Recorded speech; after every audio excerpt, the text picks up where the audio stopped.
arithmetic states that every integer greater than 1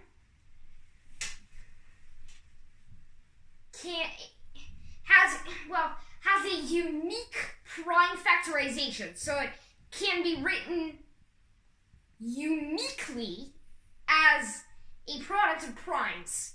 So unique means that there's only one way to write it as a product of primes, and there's always there. So it's always there.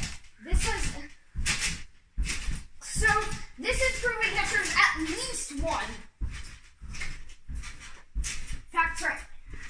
factorization. And now I'm going to prove that there's only one prime factorization.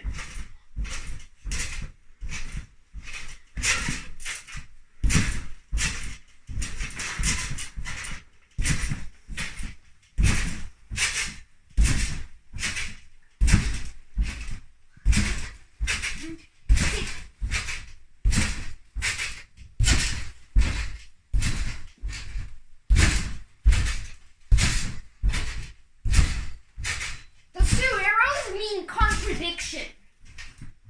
Those two arrows meeting each other. Yeah.